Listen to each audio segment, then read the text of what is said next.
Yan po ang lahat na nakasulat sa last will and testament ni Sir Juanico. Wika ng abogado na bumasa ng iniwang habilin ng namayapang lolo ni Jarvan Rio Santiago. Tahimik lamang siya sa mga narinig habang nakatitig sa mga magulang at lola na kasama niya sa loob ng silid. Halos 2 linggo pa lamang nang mamatay ang abuelo niya, kaya nagluluksa pa rin ang pamilya niya. Ngunit hindi siya makapaniwala sa nilalaman ng last will nito. "Anak, are you okay?" Tanong ng mommy niya. Nilingon niya ito. "No, Mom. How can I be okay after hearing Lolo's last will?" Anya dahilan para lingunin siya ng ama at ng abogado. "Son, that was your Lolo's wish." "Wish or demand, Dad? Hindi yun ang pagkakaintindi ko sa narinig ko." "What? He wants me to marry a woman na hindi ko kilala bago ako makuha ang full ownership ng kumpanya? Or else mapupunta sa iba? And it's clear to me na ako lang ang walang alam sa bagay na to. Of course, I'm not okay." Masama ang loob na wika ni Jarvan. Yun kasi ang nakalagay sa last will ng lolo niya. Hindi buong maipapamana sa kanya ang kumpanya nila hanggang hindi siya naikakasal sa apo raw ng kaibigan nito. Ang masaklap pa ay may 3 buwan lamang siyang ultimatum para mapapayag ang babae na pakasalan siya. Kung hindi ay hindi na siya makakabalik pa sa kumpanya nila na halos 2 taon pa lamang niyang nahahawakan.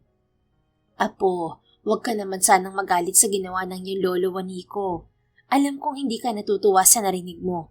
Pero sana'y maintindihan mo na ito ay kasunduang matagal ng ginawa ng iyong lolo at ng kaibigan niyang si Matias bago pa sila naging magpartner sa negosyo."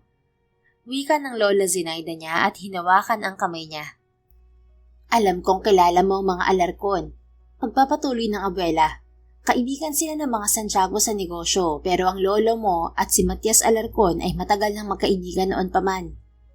Nagkaroon sila ng kasunduan noon na ipakakasal ang mga anak nila para mas tumatag ang samahan nila at maging isang buong pamilya. Pero parehong lalaki ang naging mga anak nila kaya naman inadjust na lamang nila ang kasunduan at nilipat to sa kanilang mga apo. At ikaw ngayon at ang prinsesa ng mga Alarcon na si Sandra. Dagdag pa ng lola niya. Sunod siyang napatingin sa mommy niya nang magsalita na rin ito. "Anak, believe me, hindi namin to gustong ilihim sa'yo ng dad mo dahil sa totoo lang. Nito lang din namin nalaman to. Sinabi to sa amin ng lolo mo nang nasa ospital na siya at ibinili niya sa amin ng dad mo na gawin ng lahat para matupad ang kasunduan nila ng namayapa niyang kaibigan." Wika ng mommy niya na humawak din sa isa niyang kamay. "And I think too na tama na rin ang pagkakataon na to at ang ginawang kasunduan ng lolo mo sa mga Alarcon para matigil ng pamababae mo, son." Segunda naman ng daddy niya kaya agad na nagsalubong ang mga kilay niya. "Ano naman ang kinalaman nun sa sitwasyon ko ngayon, Dad? No matter how many women I've been with, I was never negligent during the nearly 2 years I managed the company. In fact, ilang achievements agad ang nagawa ko sa panahon na pamamahala ko nang ipasa mo to sa akin." Buwelta niya. Aminado naman siyang babaero siya. Wala pa kasi siyang nakikitang babaeng magpapatino sa kanya. At isa pa ay nag-e-enjoy pa siya sa buhay binata. 28 years old pa lang naman siya at gusto niya munang maging malaya na magawa ang mga gusto niya, ngunit mukhang malabo na yun ngayon. "You're right, mahusay kang magpatakbo ng negosyo. Pero nababother ang lolo mo na maging cost ng pagbagsak ng kumpanya ang pambababae mo. Kaya niya naisip na i-push na ang kasunduan na to." Tugon ng ama niya. Natahimik na lamang si Jarvan. Hindi pa rin niya maintindihan at matanggap ang sitwasyon at mga narinig, pero alam niyang wala na ring magagawa ang pagtutol niya. "How about the Alarcons? Alam na ba nila ang kasunduan na yan?" Tanong niya. Umaasa na makakalusot pa sa kasal pero tumango naman ang ama niya. "Yes, kinausap na namin sila noong burol ng lolo mo at ini-expect na rin daw nilang mangyayari to dahil nabanggit na rin ito ni Sir Matias bago pumanaw noon pa. At okay lang sa kanila na ipakasalang kahit sa isang bunsong anak na babae nila?" Malalim na napabuntong hininga ang daddy niya at umiling. "Actually, hindi. Ayaw nila pero nakapangako kasi sila kay Sir Matias sa huling hininga nito na susundin ang kagustuhan nito. Pero ang sabi nila hindi nila pangangunahan ang magiging desisyon ng anak nila. Kung ano ang maging pasyon ni Sandra, yun ang susundin nila." Napayuko si Jarvan at inalala ang araw ng burol ng lolo niya. Oo nga't nakita niya ang mga Alarcon doon at nakausap pa ang mga ito. Pero wala siyang natatandaang nakita niya ang kaisa-isang anak na babae ng mga ito. Ang naroon lamang ay ang 2 lalaking anak ng mag-asawang Cynthia at Salvador Alarcon. 3 araw ang lumipas at hindi na nga nakabalik sa kumpanya si Jarvan. Effective sa araw na binasa ang last will ng lolo niya, ay pansamantalang nag-take over agad sa posisyon niya bilang CEO ng Santiago Shipping Company ang pinsan niyang si William. Isang hapon ay binisita siya nito sa mansyon nila at kinausap. So ano balak mo bro? Hindi pwedeng pabayaan mo lang to because we both know na gagawin mo lahat para sa company. Anang pinsan niya nakasama niya sa pool area at umiinom. Hindi talaga. That agreement's crazy but I have no choice. Kailangan kong gumawa ng paraan para matuloy ang lintik na kasanayan. Dapat lang bro. Alam mo din na ayokong humawak ng isang buong kumpanya no? Hindi ako fit para sa ganitong trabaho. 3 araw pa nga lang na mapasa sa akin ang posisyon mo, parang masisiraan na ako ng bait eh. Naiiling na komento ng pinsan niya. Malalim na napabuntong hininga na lamang si Jarvan. By the way Jarvan, itong si Sandra Alarcon, nakilala mo na ba? I tried looking for her sa social media pero wala akong makita. Though may ilang article akong nakita about sa kanya, pero sobrang tahimik ng pangalan niya. Halos hindi siya makita at parang hindi nag-e-exist sa pamilya niya. Don't you find it weird? Marahang tumango si Jarvan at sumimsim ng alak sa baso na hawak. Nagbigay na ng pictures niya sa akin si Dad na galing daw sa mga magulang ni Sandra. But Mom said yesterday na una't huling kita raw namin mga bata pa kami sa founding anniversary ng company. She's 7 that time and 9 raw ako nun, pero hindi ko naman maalala. Sagot niya at ipinakita ang picture ni Sandra sa phone niya. Well, at least, maganda ang babaeng ipinagkasundo sa'yo. Plus na lang na galing siya sa kaibigang pamilya ng pamilya mo. Anito bago ibalik sa kanya ang phone niya. Pero alam na ba niya ang tungkol sa kasunduan ng kasal niyo? Muli ay tumango si Jarvan. Yeah, sabi ni Mom kahapon na banggit na raw ng mga magulang ni Sandra sa kanya. Oh, anong gagawin mo ngayon? Pupuntahan mo ba? Wala naman akong choice. Kung gusto kong mabawi ang company, kailangan ko ng kumilos, lalo pat gumagapang na ang mga araw. Meaning, pupuntahan mo siya sa probinsya nila? Saan nga yun? Zambales daw. And yeah, pupunta ako ron. Wala na rin naman ako magagawa eh. Well, good luck agad sa'yo bro. Sana lang mapapayag mo siya kasi ayoko talagang ako maging bagong CEO ng Santiago Shipping. Ikaw ang bagay sa pwestong yun. Mas gusto ko ang simpleng trabaho at walang inaalalang malaking responsibilidad. Mamaya niyan, malugi pa ang kumpanya sa management ko. Ako pa ang sisisihin ng lahat. Bilisan mo na bumalik sa pwesto, okay? I will. No worries. Kinagabihan nga ay pinaalam niya sa mga magulang ang balak niya na ikinatuwa ng mga ito. Samantala, maagang nagising si Sandra para maghanda sa pagpunta sa kanilang manggahan. Suot niya ang simpleng damit na ginagamit niya kapag tumutulong sa farm. Hawak niya ang paborito niyang salakot. Sanding apo, magandang umaga. Bati ng lola niya nang makasalubong ito sa may salas. Magandang umaga rin po la. May ngiting bati niya rin at niyakap to. Maaga ka bang tutungo sa manggahan ngayon? Tanong nito matapos pagmasdan ng suot niya. Opo la. Nangako kasi akong tutulong sa pag-aani ng mga mangga ngayon.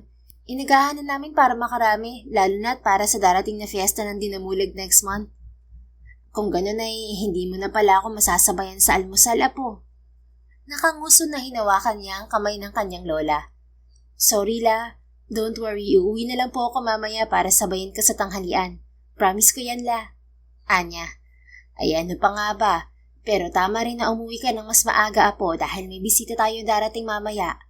Hindi ba't nasabi naman ng mga magulang mo kagabi na pupunta rito ang apo ng kaibigan ng lolo Matias mo? Natigilan si Sandra at unti-unting nawala ang pagkakangiti niya. Opo la, nasabi naman po nila kagabi sa akin. Hindi nalingid sa kaalaman ni Sandra ang kasunduang ginawa ng lolo niya sa kaibigan nito. Siguro'y 2 linggo na rin noong binanggit yun sa kanya ng mommy at daddy niya. Natural, sa umpisa ay nagulat siya na ipinagkasundo na siya ng lolo niya sa lalaking hindi naman niya kilala. Ngunit nasabi naman ng mga magulang niya na kung ano ang magiging pasya niya ay igagalang ng mga ito. O siya, basta huwag kang magtatagal sa manggahan, okay? Dapat bago man ang halian ay nakabalik ka na rito para makapag-ayos ka muna bago dumating ang bisita. Binalik na lamang ni Sandra ang ngiti at tumango sa abuela. Opo la, tatandaan ko po. Sagot na lamang niya. Maya-maya'y narinig na rin niya ang kaibigan niyang tumatawag sa kanya. Andiyan na po si Batakla, mauuna na po ako. Anya at humalik sa pisngi ng lola niya. Mag-iingat ka apo. Umuwi ka ng mas maaga, ha? Yung bilin ko. Opo la, sagot niya at dali-daling tumakbo palabas ng bahay. Lumawak ang pagkakangiti ni Sandra nang makita ang kaibigan niyang si Batak paglabas niya ng mansyon. Si Batak ay matalik na kaibigan at kababatan ni Sandra na isang Becky. Kaya Batak ang pangalan nito ay dahil malaki ang katawan nito na machong-macho at moreno. Pero sobrang lambot naman kung kumilos na parang gelatin. Batak, Diyos ko naman, bakit ganyan ang suot mo? Sa manggahan ng punta natin, hindi sa sayawan sa bayan. Natatawa niyang bulalas pagkakita rito. Paano ba naman kasi ay nakapink na spaghetti strap itong damit at nakamaikling shorts lang habang nakasakay sa paragos na hila ng kalabaw. Bakit? Hindi ba bagay sa akin? Maarteng anito at umaura pa. Pigil na pigil ni Sandra ang pagtawa. Nafe-flex kasi ang mga muscles nito. Pwede naman. Oo, bagay rin naman sa'yo. At saka tama rin na yan ang suot mo. Medyo matingkad ang kulay para hindi ko na naman mapagkamala na ikaw tong may hila ng paragos. Biro niya at sumampa na sa paragos. Ay wow, ang balat ko na naman ang nakita. Magkaskin ba talaga kami nitong si Bulas? Feeling ko naman mas mapusyaw ako sa kanya, besh. Mapanglait ka lang talaga palibhasa, mukha kang Diyosa. Anito sabay tapik sa lubid ng kalabaw na si Bulas. Natawa na ng malakas si Sandra at inasal na naman ng kaibigan. Nakaugalian na kasi talaga nila yon. Hindi buo ang maghapon nila kung hindi nag-aasaran. Nang makarating sila sa ilang ektaryang taniman ng mangga, ay agad na sinalubong si Sandra ng mga tauhan. Bumati siya sa mga ito at sumalo pa sa simpleng umagahan na hinanda ng mga ito. Hindi mawala ang ngiti ni Sandra habang kumakain at nakikipagkwentuhan sa mga ito. Pamilya na kasi niya ang lahat ng trabahador ng farm ng lolo't lola niya. Simula nang magpasya siyang doon na manirahan bata pa lamang, ay nasanay na siya sa buhay probinsya at nakalakihan na niyang kasama ang mga tao roon sa araw-araw. Batak, baka hindi pala ako magtatagal dito sa manggahan ngayon ha. Wika niya katabi ang kaibigan na nangunguha din ng mangga. Ha? Bakit naman? Ngayong araw kasi ang dating niya. Niya? Ang tinutukoy mo ba ay si Jarvan Rio Santiago, besh? Tumango siya. Alam ng kaibigan niya ang tungkol kay Jarvan at sa kasunduan. Nako, pupunta siya rito? Ano naman ang pakay niya? Obviously, para kausapin ako tungkol sa kasunduan o arranged marriage na yon. Naayaw mo rin naman, di ba? Oo naman, ayoko talaga no. Hindi ako magpapatali sa lalaking hindi ko naman kilala at mahal. Isa pa, sinabi na rin ni Dad na hindi nila ako pipilitin na tanggapin ang kasunduan na yan. Nasa akin na raw kung papayag ako o hindi. At syempre, hindi ang sagot ko. Ganon? O, may desisyon ka naman na pala. Bakit di mo na lang sabihin sa mga magulang mo para sabihin nila kay Papa Jarvan? Wika nito na nakataas pa ang dalawang kilay. Papa Jarvan? Diyos ko Batak, ayan ka na naman sa kaharutan mo. Tila bulating naasin na naman ang maskuladong Becky.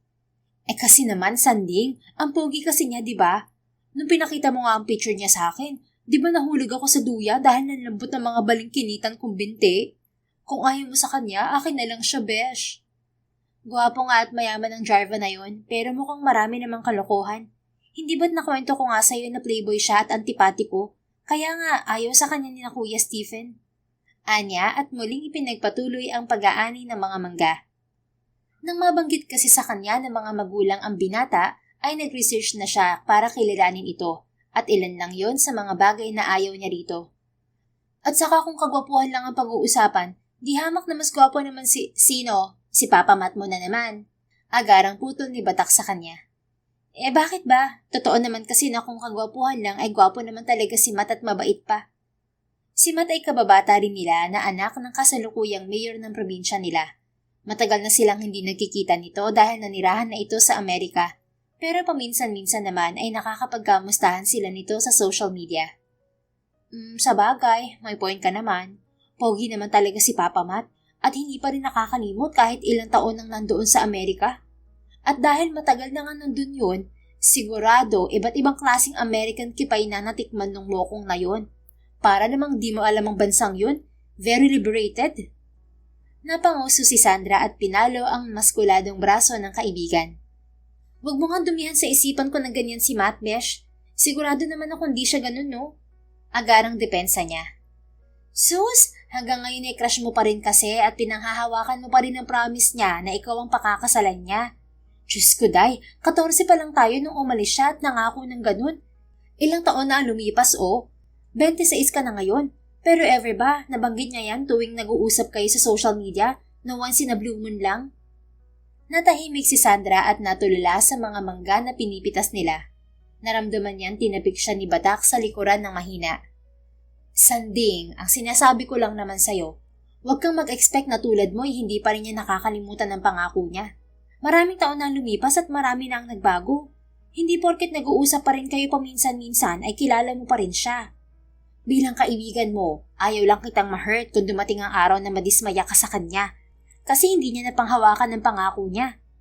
Seryosong sabi nito.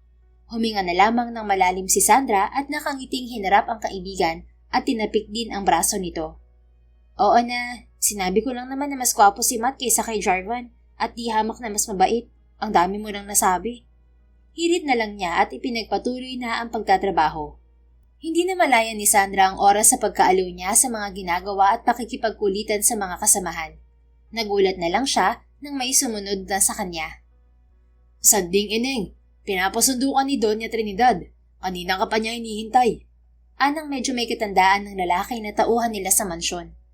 Naku patay, oo nga pala nangako ko kay Lola na sasabayan ko siya sa tanghalian. Nakaligtaan ko ang oras.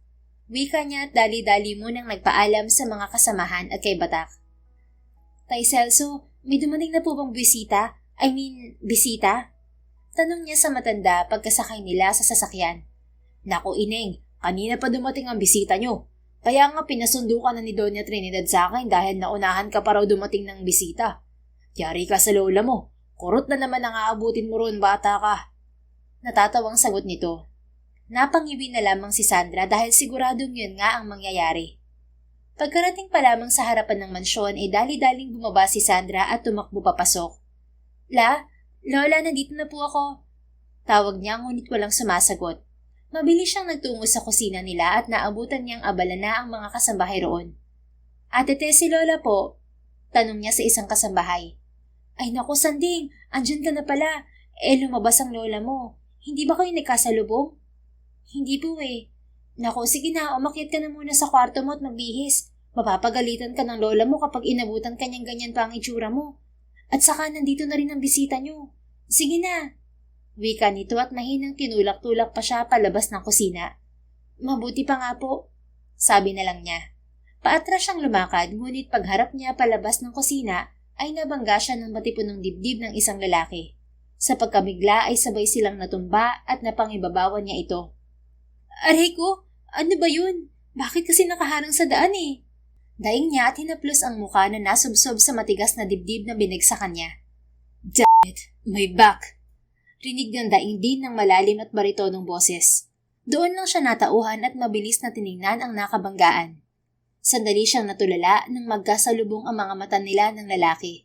Sa tanang buhay niya, ngayon lamang siya nakakita ng ganoong klase ng mga mata na parang hinihila siya. Naputo lamang ang pagtiting niya roon nang gumawi ang mga mata niya sa mga labi nitong mapupula nang magpalatak to. Do you have no plans to get up, miss? Or gusto mong ganito na lang tayo buong maghapon, Wika nito at doon siya tuluyang natauhan. Mabilis siyang tumayo at dumistansya rito. Pasensya ka na. Hindi kasi kita nakita. Nahihiya niyang sabi nang tumayo na rin ito at nagpagpag ng pantalon. Tinitigan naman siya nito na salubong pa ang mga kilay. Dumaan ang mga mapanuring mata nito sa mukha niya pababa sa suot niyang marumi pa. Wait, are you Sandra Alarcon? Oo, ako nga. At ikaw naman si Jarvan Rio Santiago, tama? Balik niya rito na tumango rin, ngunit hindi nawala ang pagtataka sa tingin nito sa kanya. Maya-maya ay nasira ang mukha nito at gumalaw-galaw ang ilong na parang may inaamoy. What's that smell? Ikaw ba yun? Anong amoy? Tanong niya at sinubukan pang dumistansya, ngunit bigla itong lumapit at inamoy siya. Damn, ikaw nga. Amoy pawis at araw ka. Ang asim mo. Bulalas nito na agad lumayo sa kanya. Namula ang mukha niya sa inis at hiya sa binulalas nito. Aba, ikaw na nga lang ang nakikiamoy, nagrereklamo ka pa? At saka sino ba nagsabing lumapit ka at amuyin ako, ha? Ang kapal ng mukha nito. Paangil niyang turan. At para sabihin ko sa'yo, itong amoy na ito ang amoy ng mga mararangal na manggagawa na nabibilad sa init ng araw. At hindi ko kinakahiya kung amoy pawis ako dahil umaga pa lang ay nagtatrabaho na ako sa taniman. Palibhasa nakakulong ka sa air-conditioned mong opisina at nakaupo lang doon maghapon kaya hindi ka makarelate. What? May sinabi ba akong hindi ka marangal dahil amoy pawis ka? Buwelta naman ito pabalik. Naawat lamang ang kung anumang namumuong tensyon sa kanila nang dumating ang lola niya. Sandra, apo, kanina pa kita hinihintay dito. Bakit ba ngayon ka lang na bata ka? Anito at pasimpleng kinurot ang tagiliran niya paglapit. Napanguso naman siya at napayuko, hawak ang tagiliran niyang nakatikim sa kuko ng lola niya. Ay nako, pasensya ka na kung sa ganitong tagpo kayo nagkakilala ng aking apo, Jarvan, iho. Sinabihan ko naman ito na umuwi ng maaga nang makapaghandaman lamang at makaligo, pero sadyang matigas ang ulo ng apo ko. Hinging paumanhin ng lola niya sa minata na hindi niya nagustuhan. Lola, bakit ka naman humihingi ng pasensya sa antipatiko na yan? E tinawag nga akong maasim yan eh. Medyo nahiya siya nang titigan siya ng dalawa. E totoo naman, aber. Wika ng lola niya. Kamot ang pisngi sa hiya siyang umiwas ng tingin sa mga ito. Oo nga, amoy pawis ako't amoy araw. Siyempre, galing ako sa taniman. Pero ang OA kasi niya mag-react kanina. Akala mo hindi nag-aamoy pawis ni minsan? Yeah, nagpapawis din ako minsan, pero hindi kasing asim mo. Singit ni Jarvan na lalo niyang ikinapikon. Lola, narinig mo yun? Napakayabang ng lalaki niya tapos magsusorry ka riyan? Paalisin mo na nga yan, la. Pero sa halip na kampihan siya ng lola, ay nakatanggap pa siya ng kurot ulit sa tagiliran. Sandra, hindi tama yung inaasal mo. Hindi ka na bata. Bisita natin si Jarvan. Sermon ng lola niya kaya natahimik siya. Kung maaga ka lang kasi umuwi rito at nakaligo, hindi ka niya aabutang amoy araw. Hala, sige na. Akyat na sa kwarto mo at maligo ka. Bilisan mo lamang at kakain na rin tayo ng tanghalian. Walang nagawa si Sandra kundi padabog na ialis ang sarili sa kahihiyan. Inirapan pa niya si Jarvan nang madaanan niya ito. Nakakabwisit. Akala mo kung sinong perpekto? Tawagin ba naman ako maasim? Lokong yun. Inis niyang sabi habang paakyat sa hagdan. Tinaas pa niya ang isang braso at inamoy ang sarili. Oh, hindi naman ako amoy putok at lalong hindi maasim. Amoy pawis at nabilid sa init, oo. Pero sobra naman yung maasim. Maya-maya sa akin ang lalaking yun. Lintik lang ang walang gande.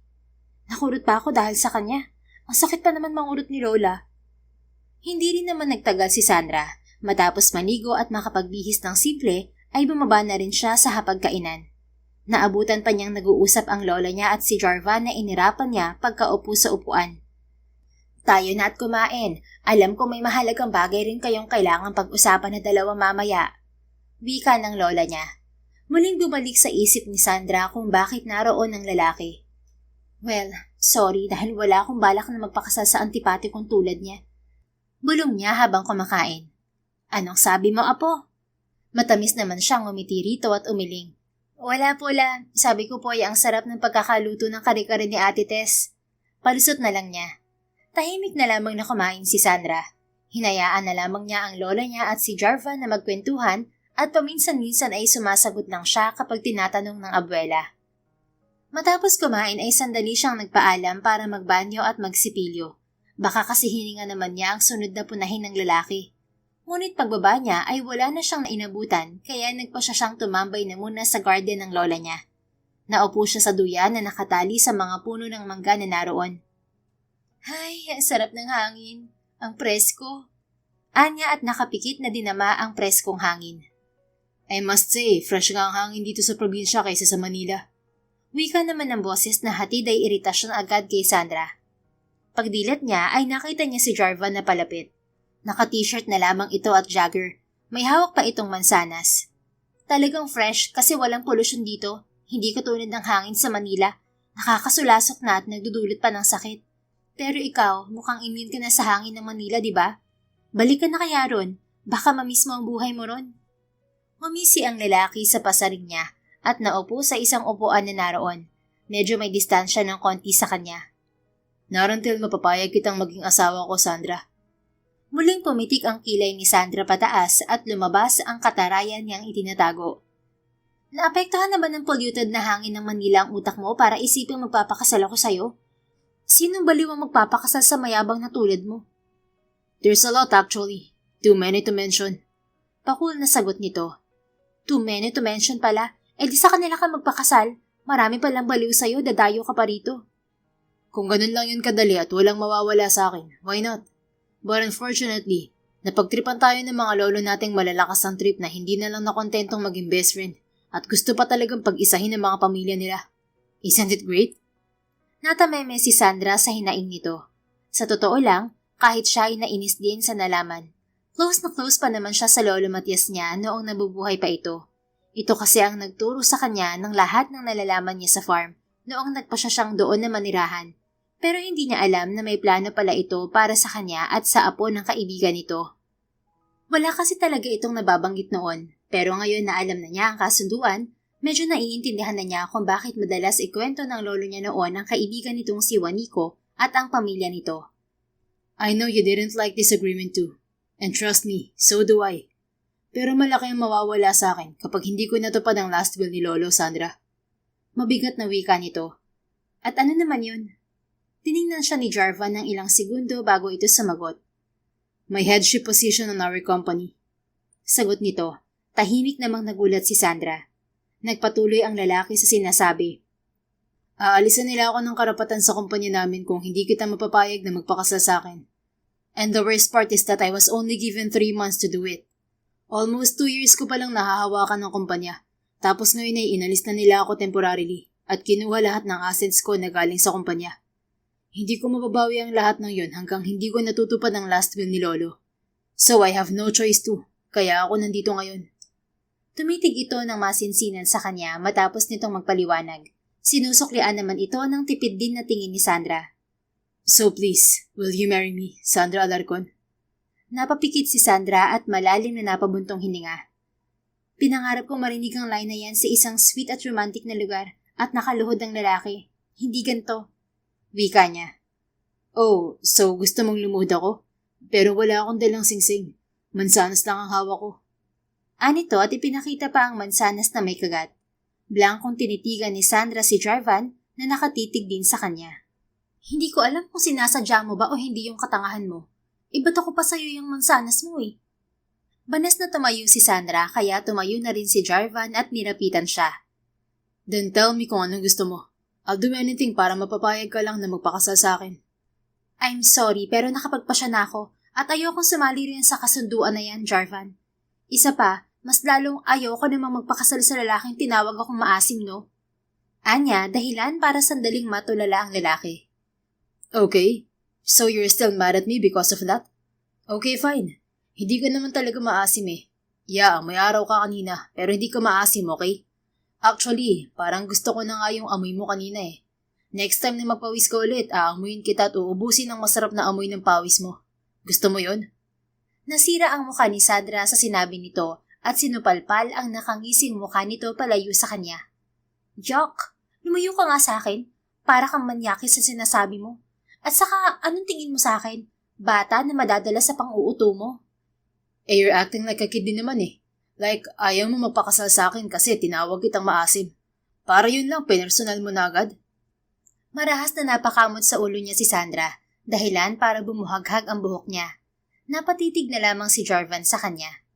Ang kulit mo rin eh, no? Hindi lang dahil doon, okay? Anong tingin mo sa akin? Mababaw na tao? Hindi ako magpapakasal kasi ayaw kong maikasal sa lalaking hindi ko naman mahal. Alam ko may malaking mawawala sa'yo, pero pasensya na talaga. Ayaw kong itali ang sarili ko sa isang desisyon na hindi bukal sa loob ko. Anya at tinalikuran na ito. Ano bang mawawala sa'yo? Tanong nito na ikinahinto niya sa baghakpang. Natigilan siya at hinarap itong muli. Anong sabi mo, Jarvan Santiago? Ang sabi ko, ano bang mawawala sa'yo kung hindi ka pumayag sa kasunduan? O meron bang mawawala sa'yo kaya nakakapagdesisyon ka na agad? Handa ka bang mawala ang lahat sa'yo? Sunod-sunod na tanong nito. Natameme sandali si Sandra at malalim na napahinga. Ang totoo, hindi ko alam. Tinanong ko na rin yan kina Dad noon, pero hindi nila sinabi sa akin ang kapalit ng pagtanggi ko dahil ayaw nilang maapektuhan na magiging pasya ko sa kasunduan. Sagot niya. Tumango-tango naman si Jarvan. So hindi mo alam ang posibleng mawala sa'yo o sa inyo, kaya madali sa'yo magdesisyon. Good for you. Mabuti ka pa, hindi mo alam. Kasi ako, alam ko kung ano mga posibleng mawala sa akin. That's why, even if it goes against what I want, I still have to do something. Just so I don't lose the things I've worked hard for. Sagot nito na tila pumutol ng dila ni Sandra. Nakita niya ang frustration sa mga mata ng lalaki. Kung ikaw ang nasa kalagayan ko, Sandra, maybe you'll understand me. Kaya sorry na kaagad kung hindi ako aalis dito ngayon. Kasi sa ayaw o sa gusto mo, mananatili ako rito at kukulitin kita araw-araw para pakasalan ako hanggang matapos ang ultimatum ko. At least, consolation ko na sa sarili ko yun na nagtry ako hanggang sa dulo. Hindi na nakapagsalita si Sandra at pinanood na lamang ang paglalakad ng lalaki papasok ng mansyon. Ewan ba niya? Pero lalo lang bumigat ang pakiramdam niya sa naging pag-uusap nila ni Jarvan. Tulad ng sinabi nito ay hindi nga ito umalis, pero sa 2 araw na nasa kanila ang binata ay himalang hindi na siya kinukulit nito. Kapag nagkakasalubong sila ay binabati lang siya nito. Ganoon din kapag nasa hapag sila. Ang madalas lang nakausap nito ay ang mga tao sa mansyon at ang lola niya. Kaya para maibsan ang bigat na nararamdaman at makapag-isip ng maayos, ay inaya niyang tumagay ng soft drinks ang kaibigan niyang si Batak. Ang gara naman itong tagay natin, Sanding. Soft drinks talaga tapos pulutan mangga. Hindi kaya tayo magtain nito? Anang kaibigan habang nakatambay sila sa kubo malapit sa malawak na taniman nila ng palay. Ay, huwag ka na nga magreklamo, Batak. Matibay naman ang sikmura mo kasing tibay ng katawan mo. Biro niya rito. Ay wow, ang balingkinitang katawan ko na naman ang nakita niya. Palibhasa, inggitera ka lang sa body ko. Natawa na lamang si Sandra at pinalo pa ang braso nito. Kalaunan ay napabuntong hininga rin siya at muling inalala ang problema niya. Oh, explore mo na kasi ang drama mo. Sigurado si Papa Jarvan yan ano? Bakit? Hindi ka pa rin ba pinapansin kahit na ang sabi niya ay kukulitin ka niya every now and then? Tanong nito. Nakwento na niya rito ang nangyari. Ganun na nga. Ewan ko ba? Para bang kinokonsensya niya ako? Kasi naman, siya alam niya raw ang mawawala sa kanya. Samantalang ako hindi, kaya ayaw ko raw tanggapin ang kasunduan. Oh, di ilaban mo ng patas, tanungin mo rin ang mudra at pudra mo. Tinanong ko na nga ulit sila kinagabihan mismo nung nag-usap kami ni Antipatiko. Pero ayaw talaga nilang sabihin. Basta ang sabi lang nila, sundin ko lang daw ang gusto ko at sila na ang bahala sa bagay na yon. Kaya nga naguguluhan tuloy ako kasi feeling ko rin malaki ang mawawala sa amin kung tumanggi ako sa kasunduan. Napalaklak na lang sa bote ng soft drink si Sandra matapos ngumuya ng hilaw na mangga. Ewan ko rin naman kasi sa hanash ng mga grand pudra nyo, no? Nag-rest in peace na nga sila pero kayo naman ang hindi makarest sa stress. Diyos ko po naman! Simpatya ni Batak na lumaklak na rin ng soft drinks. Ano nga gagawin ko, Besh? May suporta naman ako sa pamilya ko kung tumanggi ako sa kasal. Hindi nila ako pinipilit. Pero ano, nagdadalawang isip ka kasi naaawa ka kay Papa Jarvan at sa posibleng mawala sa kanya. Nakangusong tumango si Sandra sa tumpak na sinabi ng kaibigan. Nakakakonsensya lang kasi na ganun pala kalaki ang mawawala sa kanya kung tumanggi ako, Batak. Isa lang naman ang solusyon dyan, si Beshi. Napatingin si Sandra sa kaibigan sa sinabi nito. Ano nga? Ipaubaya mo na si Papa Jarvan sa akin at ako na ang bahala sa future niya. The end! Natawa na lang si Sandra sa biro nito at napalo na naman niya ang putok na braso nito. Buti sana kung pumayag siya na mas malaki pa ang katawan sa kanya ng magiging partner niya, di ba? Gaga ka, ang harsh mo talaga. Kasi naman nagbibiro ka pa, alam mo na nga namang problema ako. Dali na kasi, ano na yung solusyon ng sinasabi mo, akla? Tanong niya sa kaibigan. Ito na nga, ang solusyon lang dyan ay kilalanin mo yung tao. Di ba nga, you can't judge a book by its cover? Meaning, hindi mo malalaman ang laman ng isang tao kung hindi mo siya bibigyan ng oras para basahin at kilalanin. Madaling magdesisyon, pero mas magiging maluwag sa loob mo kung bibigyan mo siya ng pagkakataon na ipakilala ang sarili niya. Malay mo naman, lumambot ang puso mo sa kanya at magkaroon kayo ng mas maayos na kasunduan. O hindi naman kaya mahulog kayo sa isa't isa at magkatuluyan talaga. Diba? Very teleserye.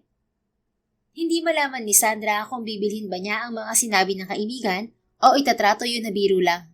Madalas kasi pala biro ito, pero sa panahong kailangan niya ng tulong, ay isa si Batak sa takbuhan niya. Samantala ay 3 araw na ni Jarvan sa farm ng mga Alarcon at 3 araw na rin niyang hindi nilalapitan at kinakausap si Sandra. Parte kasayo ng plano na sinabi sa kanya ng pinsan niya. Palpak naman yung suggestion mo, bro. Sabi mo wag kong kausapin si Sandra at kusa rin siyang lalapit para kausapin ako. 3 days na pero walang improvement. Napapapalatak niyang angil kausap ang pinsan niyang si William sa cellphone. Ito kasing may idea na wag mo nang pansinin si Sandra para raw makapag-isip ito at kusa rin siyang lapitan. Malay ko ba na hindi ka gaano sa kanya? Kay Kiana kasi tumatalab yun eh.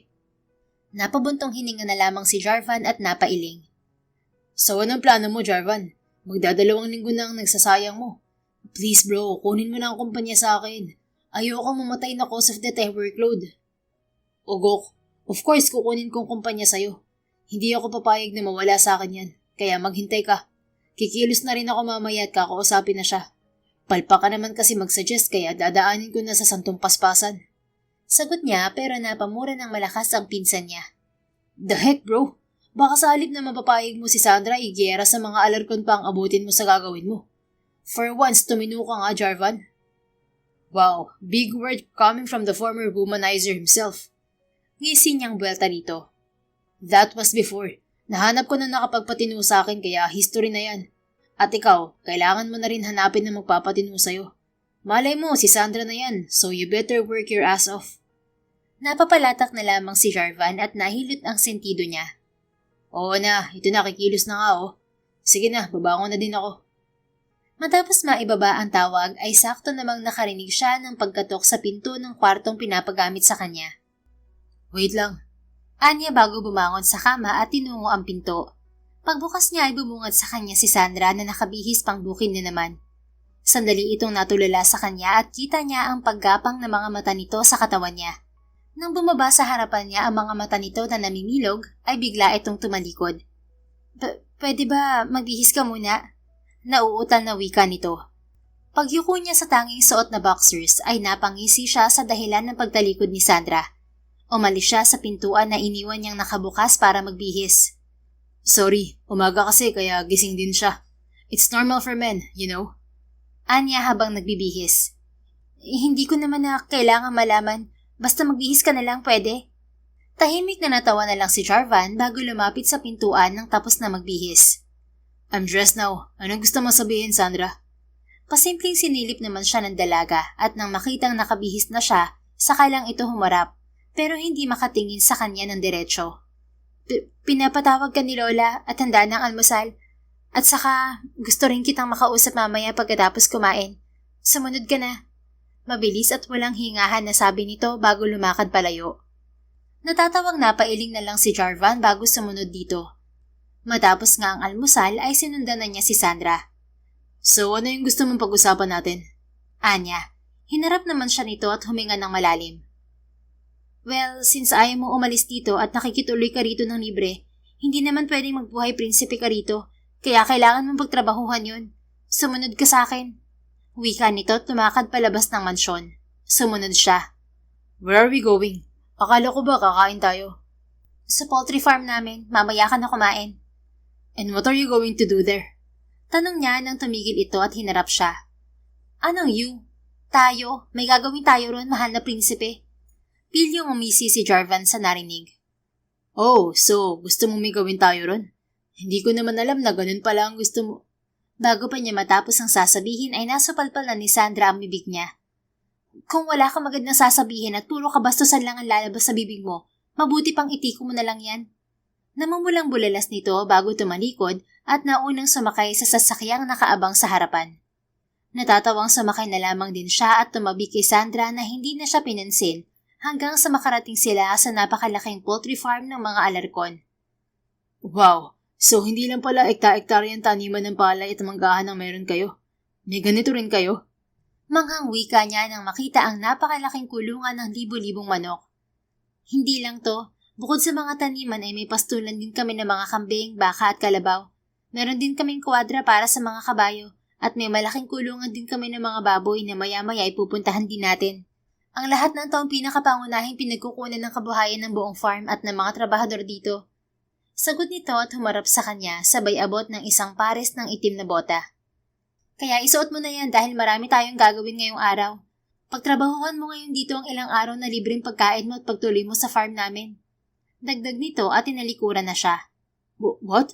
But hey, bisita ako rito. Di bumalik ka na ng Manila kung ayaw mong mautusan. Ganun lang kadali yun. Sagot nito na hindi naman lamang siya nililingon. Napapalatak na lang si Jarvan. Wala rin siyang choice kundi sumunod sa dalaga matapos isuot ang bota. Pagpasok niya sa malaking gusali ng kulungan ng hindi mabilang na mga manok ay natanaw niya si Sandra na may kausap na malaking tao na may mahabang blonde na buhok. Ang ingay naman dito. Dapat binigyan niya rin ako ng earplugs eh. Reklamo niya dahil sa ingay ng mga manok. Paglapit niya sa dalawa ay muntik na siyang matawa nang makita ang kausap ni Sandra. Oh, ayan na pala si Papa Jarvan. Hello, Papa Jarvan. Wika nito at mahinhing kumaway pa na di umayon sa malaking katawan nito. Bukod sa nakawig na blonde ay naka-makeup pa ito at crop top kaya kita ang pusod nito. Jarvan, ito nga palang kaibigan kong si Batak. Barista ang totoo niyang pangalan pero may idea ka naman siguro kung bakit Batak ang tawag namin sa kanya. Pakilala ni Sandra sa kaibigan nito. Yeah, I can see it. Nasabi na lang niya. Sumunod ka sa akin, dun tayo sa mga layers. Mangongolekta tayo ng mga itlog. Ani Sandra na tahimik na lamang niyang sinundan. Inabutan na rin siya nito ng tray at gloves habang sinasabi ang mga dapat niyang tandaan sa pangunguhan ng mga itlog. Siguro naman natatandaan mo mga sinabi ko. Anito pagkarating nila sa section ng mga daan-daang layer chicken. Of course. Kahit naman maingay ang mga manok mo at first time ko to, hindi naman ako tanga. Mabuti naman kung ganun. O siya, magsimula na tayo at marami tayong kukunin ngayon. Diyan ka na magsimula at doon naman kami ni Batak. Wika nito at tinuro ang pwesto nila. Sumaludo pa siya. Yes, boss. Pairap na lamang na umalis si Sandra at Batak. Nang mag-isa na lamang si Jarvan, ay napabuntong hininga siya at tiningnan ang mga itlog na kukolektahin niya. Well, mukha namang hindi mahirap. Here goes nothing. Ani at nagsimula na. Hindi naman katagalan ay nag-enjoy na rin siya. This is so easy. Para lang ako namumulot ng shell sa beach. Wika niya at di napansin ni Sandra na dumaan sa likuran niya. Isihin mo yung mukha mo. Bilisan mo nga kumilos. Ang kupad mo. Nakakadalawang tray ka pa lang, kami nasa 10 na. Buwelta nito habang naglalakad bitbit ang 3 patong ng tray ng itlog. Hey, you don't have to be so mean, future wife. Malakas niyang sabi pero hindi na narinig nito. Naiiling na itinuloy na lamang niya ang ginagawa. Saktong nakasapong tray siya nang tawagin siya ni Sandra. Tama na yan, Jarvan. Sila na magpapatuloy ng mga naiwan. May pupuntahan pa tayo.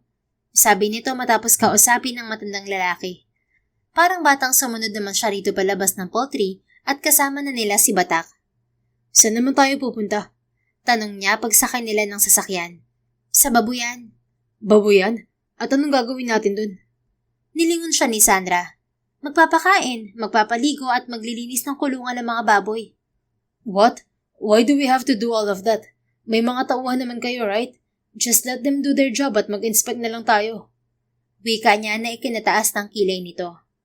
Oh, sorry Mr. Jarvan Rio Santiago, pero hindi kasi ako ganun. Hindi lang ako amo sa farm na to, kundi trabahador din. Ikaw, choice mo naman kung susunod ka o hindi. Pero siguraduhin mo lang na wala ka na sa mansyon mamaya pag uwi ko. Napapalatak na lang si Jarvan. Sa kauna-unahang pagkakataon ay hindi siya nakapalag sa isang argumento. Hindi kasi siya pwedeng tumanggi dahil kailangan niyang makuha ang loob ni Sandra kaya wala siyang choice kundi sumunod dito. Pagdating sa malaking kulungan ng mga baboy ay halos masira ang mukha niya sa di kaaya-ayang amoy ng paligid. Halos masuka siya pero tinatagan niya ang sarili para hindi mapahiya sa mga kasama. Ano, kaya pa? Baling sa kanya ni Sandra. I have no choice, babe. Para sa matamis mong oo, kakayanin ko. Anya, parang inasin ng bulatin naman si Batak na kinikilig. Ngiting tagumpay naman siya nang makita ang pamumulan ng mukha ni Sandra. Tigilan mo nga ako. Iiwan kita kasama mga baboy dito. Sa narinig ay mabilis na itinaas ni Jarvan ang 2 kamay at sinupil ang ngiti. Pairap namang tumalikod si Sandra at may kinausap na namang mga tauhan sa babuyan. Pagpasensyahan mo ng kasupladahan ng kaibigan kong pabebe Papa Jarvan. Alam mo, hindi naman siya ganyan. Nilulubos lang siguro niya ang pagbukas ng baon ng kasupladahan niya at binubuhos sa'yo. Paliwanag ni Batak na naiwan sa tabi niya. Yeah, well, she has all the right na supladahan ako. Aside sa hindi naging maganda ang pagkikita namin, the fact na nandito ako para sa agreement ay isang bagay na rin, kaya siya naiinis. True rin naman. Sobrang stress nga niya nung nalaman niya ang kasunduan ng mga lolo niyo. Ewan ko ba naman kasi sa mga lolo niyong mga lalakas ng amats? Nung naboard yata sila, kayo na pagdiskitahang pagtripan? Ayan tuloy, no choice kayo kundi sundin ang gusto nila. Sinabi mo pa. Siguro tuwang-tuwa ang dalawang yun kung saan man sila naroon ngayon. Nasabi na lang niya at napabuntong hininga. Nakatanggap naman siya ng tapik sa braso mula kay Batak. Don't worry, kering-kering mo naman to. Habaan mo lang ang pasensya mo kay Sanding. Kasi kaya naman niya ginagawa to para kilalanin ka. Way niya to para malaman kung ano bang magiging final decision niya sa kasunduan ng mga lolo niyo. Napatingin siya kay Batak na nagpipilantik pa ng false eyelashes. She said that? Nabibigyan niya ako ng chance na mapapayag siya magpakasal sa akin? Paniniguro niya. Hindi naman niya sinabi, pero kilala ko si Sanding. Madali sa kanya magdesisyon lalo na kung may suporta ng pamilya niya. Pero may pusong mamon siya at sobrang considerate sa iba. Nung narinig niya ang mga posibleng mawala sa'yo, bigla siyang nagdalawang isip sa pasya niya. At ibig sabihin lang nun ay ayaw niya ring mangyari yun sa'yo. Kaya naman wag mong aksayahin ng pagkakataon na to at i-push mo na ng bongga ang laban para makuha ang sweet oo niya. Or else sa akin ka mapupunta. Sorry, part of kasunduan din namin yun. Charot. Birong anito sa huling salita. Natawa si Jarvan, ngunit sa kabila nun ay tila nabuhayan siya ng loob. Sure, kapag di ko napapayag si Sandra, sa'yo na lang ako, Batak. Biro din niya at kinindatan pa ito habang hawak ang bewang nito. Hihimatayin na sana sa kilig ang haliparot na bading pero dumating si Sandra. At anong kadramahan na naman yan, Batak? Singit niya sa dalawa. Ito naman, moment ko nang mag-shine na miksena pa. Wala, okay. Nagtatanong lang ako kay Papa Jarvan kung maraming pogi sa Manila. Natawa na lang ang binata sa puksaan ng dalawa. Binalingan din niya si Sandra pagkuwan. Maswerte ka na napakain na raw nila mga baboy at naninis na mga koral. Nagpapaligo na rin sa mga baboy ang ibang mga tauhan, kaya tumulong na tayo. Tara dito. Wika nito at nauna na namang lumakad na agad niyang sinundan. Sa isang koral ng mga baboy sila huminto, pero may binatang naroon na nagpapaligo ng mga baboy gamit ang hose ng tubig. Kinausap ito sandali ni Sandra bago nito inabot sa babae ang hose. Oh, ikaw ang magpaligo sa kanila. Anito nang iabot nito ang hose sa kanya. Wait, what should I do? Paano? Tanong niya. Nakita mo yung ginagawa ng iba? Gayahin mo lang. Sagot naman nito at tinuro ang ibang mga kalalakihan na nagpapaligo rin ng mga baboy. May isa pang sumigaw at tinuro sa kanya kung paano. Pero bago magsimula ay mabilis niyang hinubad ang suot na t-shirt at humarap kay Sandra. Nakita niyang natulala ito at si Batak kaya napangisi siya. Baka kasi mabasa. Pwedeng pakihawak. Aniya at inabot ang damit niya kay Sandra pero nakatitig ito sa katawan niya. Anong hahawakan? Lalong lumaki ang ngisi ni Jarvan at mas nag-flex pa ng magandang katawan nito. Itong damit ko, Sandra. Baka mabasa kaya ipapahawak ko muna sa'yo. Pero kung may iba kang gustong hawakan, feel free. Magiging iyo na rin naman ang mga nakikita mo kapag ikinasal na tayo. Pilyong anya dahilan para mamula ang mukha ni Sandra. Bastos, akin na nga yan? Angin nito at padabog na kinuha ang damit sa kamay niya sabay talikod. Ako ba pwedeng pahawak sa mga pandesal mo, Papa Jarvan? Hirit naman ni Batak na nakatitig sa abs niya. Natawa naman siya. Sorry pero kay Sandra na to, Batak eh. Paalam ko sa kanya if papayag siya. Anya sabay tingin kay Sandra na namumula na sa inis at kinindatan ito. Kumilos ka na nga lang, Jarvan. Malakas nang sabi ni Sandra kaya tinigilan na muna niya ang pang-aasar dito. Okay, mahal na prinsesa. Kikilos na po. Anya at nagsimula na sa trabaho. Nahirapan siya sa simula pero nang makasanayan niya ay naging mabilis na sa kanya ang lahat. Ilang baboy rin ang pinaliguan niya at halos basa na rin siya nang patigilin siya ni Sandra. Oh, isuot mo na to. Bumalik na muna tayo sa mansyon para mananghalian. Wika nito at inaabot ang damit niya na hindi makatingin sa kanya. Thanks, wife. Hirit niya sabay kindat. Tigilan mo nga ako, Jarvan. Baka maaga ka mapauwi ng Manila. Okay, I'll stop. Sorry na. Anya, baka totohanin pa nito. Umiling na lamang si Sandra at nauna nang umalis. Nagpasalamat muna si Jarvan sa mga kalalakihan na tumulong sa kanya roon bago siya sumunod at sumakay sa sasakyan kung nasaan si Sandra. Pagkatapos nating magtanghalian, bandang hapon ay sa kwadra naman ng mga kabayo at sa pastulan ng mga kambing, baka at kalabaw naman tayo. Kumain ka ng marami dahil marami pa tayong gagawin at tatandaan mo mga ginawa mo dahil gagawin mo mga yon habang nandito ka. Wika ni Sandra sa binata habang pauwi na sila sa mansyon. Really? So, trabahante na rin ako ng farm nyo, ganun? Magkano naman ang kikitain ko rito? Pwede namang wag mong gawin. Mamaya ako mismo mag-iimpake ng mga gamit mo at bukas na bukas din ay umuwi ka na. Why are you so serious, Sandra? Nagbibiro lang naman ako. Of course, gagawin ko lahat ng sasabihin mo, my queen. Biro niya pero nakatanggap lang siya ng irap mula sa dalaga. Matapos nga ang tanghalian ay nagpahinga muna sandali si Jarvan. Ginising lang siya ni Sandra bandang 2:00 ng hapon para ituloy ang trabaho sa farm. Nagpakain sila ng mga kabayo at ganun din sa mga kambing. Pagkatapos ay nagsuga sila ng mga baka at kalabaw sa malawak na barn ng farm.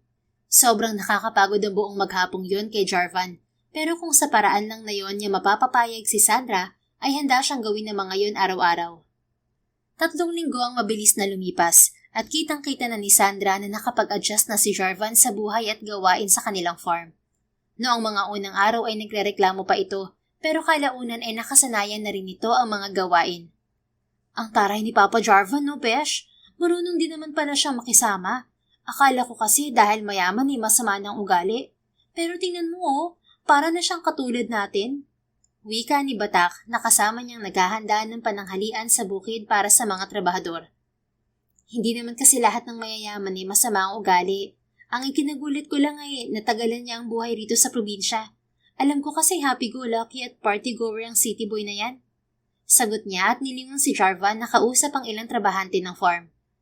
Kasi nga, kailangan kanyang mapapayag na pakasalan siya. Maniligaw mo nga raw siya, hindi ba? Napapalatak si Sandra nang ipaalala yun ni Batak. Nang ipakilala niya kasi ito sa lahat noon, ay inunahan siya nito at sinabing maniligaw siya nito. Naging tampulan tuloy sila ng tukso ng karamihan at tila nakahanap pa ito ng mga kakampi. Manliligaw niya ang mukha niya. Kaya lang naman nagtsatsagayan dito dahil may kailangan siya. Kapag nakuha na niya ang kailangan niya, sigurado nga alis na rin yan. Sabi na lang niya at ipinagpatuloy ang paghahanda sa boodle fight. Charotera, desisyon mo rin kaya nagstay siya rito para mas makilala mo siya. Ikaw rin ang may gusto na nandito siya. Bakit? Sa almost 3 weeks ba na nandito siya, hindi mo man lang ba siya nakilala? Sandaling natigilan si Sandra at inalala ang 3 linggong dumaan.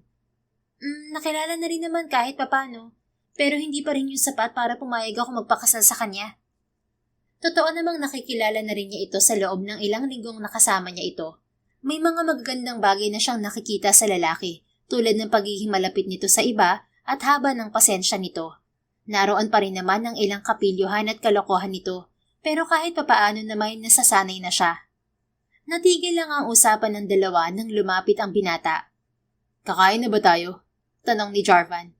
Opo, senyorito, handa na po ang pagkain. Sarkastiko niyang sagot dahilan para magtawanan ang mga tauhan ng farm. Medyo nahiya si Sandra sa inasal kaya nanahimik na lamang siyang humarap sa pagkain. Tara na po, kain na tayo. Marami pa tayong aasikasuhin mamaya. Anyaya na lamang niya sa mga kasama. Mabilis namang tumabi sa kanya si Jarvan na sobrang laki pa ng ngiti at pinaghimay agad siya ng isda. Naparolyo na lang ng mga mata si Sandra. Ilang beses ko bang sasabihin sa'yo na hindi mo kailangan gawin yan? Kaya kong asikasuhin ang sarili kong pagkain, kaya asikasuhin mo na lang ang sarili mo. Pabulong niyang sabi. Hindi lang kasi yun ang unang beses at ilang beses na niyang sinabihan ito, ngunit may sabato yata sa tigas ng ulo nito. And how many times do I have to tell you to na hayaan mo akong gawin to for you? Kumain ka na nga lang. Oh, ito. Oh, eat. Mahinang sabi rin ni Jarvan at sinubuan siya ng pagkain gamit ang kamay nito na inaral pa talaga nito. Pasintabi naman sa mga sigal na lumalafang oh. Mamaya ng harutan, utang na loob. Hirit ni Batak dahilan para magtawanan na naman ang lahat. Pulang-pula na naman ang mukha ni Sandra at hindi na pinansin ang pambubuyo ng mga ito. Nag-focus na lamang siya sa pagkain at kalaunan ay nagsibalikan din sa trabaho. Makalipas ang ilang oras ng trabaho ay oras na ng uwian, ngunit hindi na niya nakita ulit si Jarvan. Nasaan kaya ang lalaking yun? Mahina niyang tanong na narinig ni Batak. Ay, hindi mo ba alam? Akala ko alam mo na umalis siya kanina at may pupuntahan daw. Nilingon niya ang kaibigan. Pupuntahan? Saan naman? Abay di ko know, Sanding. Sinabi nilang din nila sa akin at mukhang nagmamadali nga raw si Pogi. Sagot nito, naging laman tuloy yun ang isipan niya. Hanggang sa pag-uwi nila sa mansyon ay walang Jarvan siyang inabutan. Natapos na rin silang maghapunan ng lola niya ay wala pa rin to. Nang tanungin niya ang abuela ay sinabi nitong umalis nga ito at hindi nagsabi kung saan pupunta. Saan kaya nagpunta ang lalaking yun? Baka naman sumuko na at umuwi na sa Manila. O baka naman may emergency. Mga tanong niya habang nakahiga sa kama niya at nagpapahinga. Kung ano-ano na ang pumapasok sa isip ni Sandra.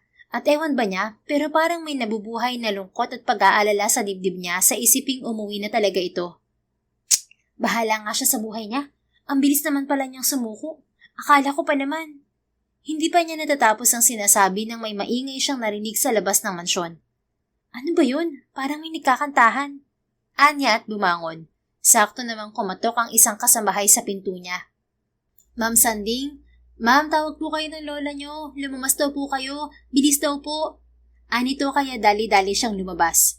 Bakit daw? At saka ano ba yung maingay sa labas? Tanong niya pero ngumiti lang ito at hinila siya.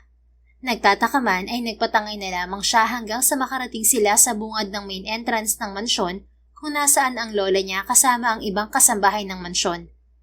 Ano bang meron dyan at ang ingay? Tanong niya. Nilingon siya ng lola niya at agad siyang hinila. Sanding apo, halika rito, bilis, tingnan mo.